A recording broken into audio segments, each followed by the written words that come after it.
Celebrities are obsessed with their own legacy and how the world will see them after they're long gone. Sometimes they make predictions that are so accurate, it's creepy. These are the musicians who predicted their own death. XXXTentacion was a polarizing figure in his tragically short life. To his fans, he was an artist like no other, with bracing confessional lyrics about depression and feeling alone.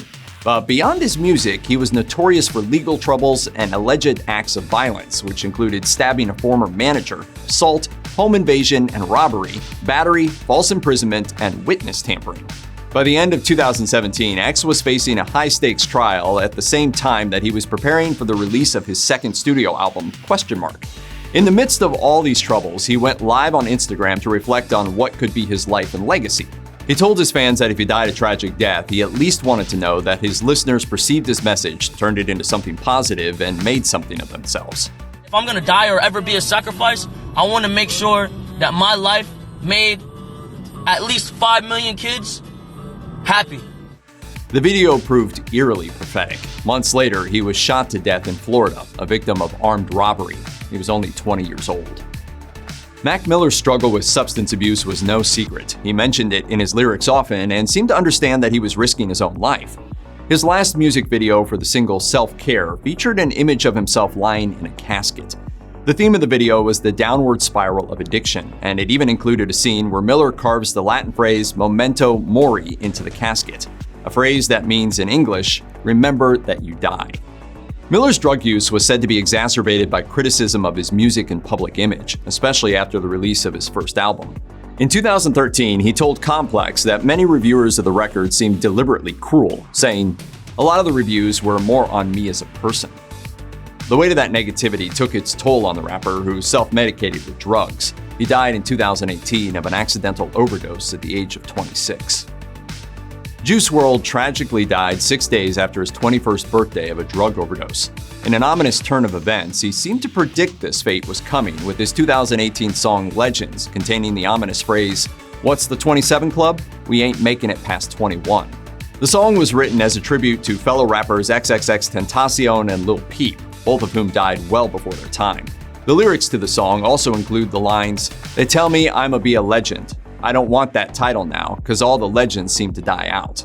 Then, just a few days before his death, he tweeted out one of his final messages to his fans, telling them in part, "This life is yours. Do great things, change the world, and you'll be bigger than Juice WRLD will ever be."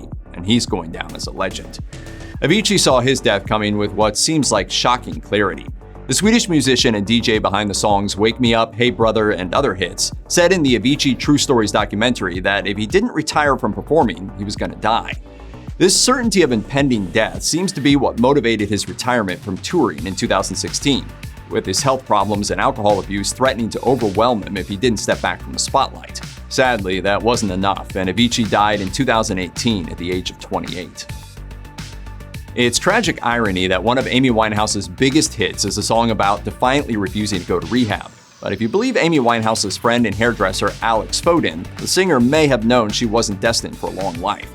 A former roommate of Winehouse, Foden told the Mirror after Winehouse's death, "Amy always told me she thought she would die young and that she knew she'd become a part of the 27 Club." That's a reference to the many artists who died at the age of 27 over the years, including Janis Joplin, Jimi Hendrix, Kurt Cobain, and of course Winehouse herself, who died from alcohol poisoning in July 2011. Whitney Houston's health didn't appear to be in decline as her life neared the end. According to Vanity Fair, the legendary singer was seen doing handstands beside a hotel pool in the days before her death. But she did have a long history of drug abuse, and in February 2012, her luck finally ran out. She was found dead in her hotel bathtub in what the coroner called a case of accidental drowning, with contributing factors of cocaine use and heart disease. She was only 48 years old, so to most, her death was unexpected, except maybe to Houston herself. Now, granted, you had partied. According to TMZ, she'd recently told friends that she thought the end was near, and was even quoted as saying to them, "I'm gonna go see Jesus. I want to see Jesus." Houston got her start as a gospel singer, so it wasn't unusual for her to talk about religion, but her friends recalled she'd become more spiritual during her final days.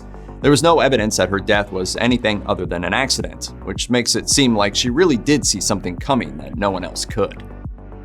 The public generally accepts the idea that Michael Jackson died from overdosing on a drug called propofol. But who was responsible for that overdose?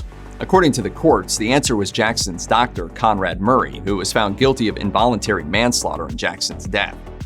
However, not everyone buys the notion that Jackson's death was an accident. The singer's daughter, Paris Jackson, told Rolling Stone in 2017 that she believes the truth is more sinister, saying that a lot of people wanted her father dead. According to Paris, "It sounds like a total conspiracy theory, but all real fans and everybody in the family knows it. It was a setup." One major piece of evidence may be the words of Michael Jackson himself. In his last weeks alive, Jackson reportedly wrote letters to a friend of 2 decades, claiming he feared he was going to be killed and that he was terrified for his life. Rolling Stone also points out that Jackson's ex-wife Lisa Marie Presley once told a similar anecdote to Oprah regarding the singer's belief that someone wanted him dead, allegedly in order to seize the money from his music publishing catalog. Whatever really happened, Jackson's dark prediction turned out to be dead on. Check out one of our newest videos right here. Plus, even more messed up history videos about your favorite stuff are coming soon. Subscribe to our YouTube channel and hit the bell so you don't miss a single one.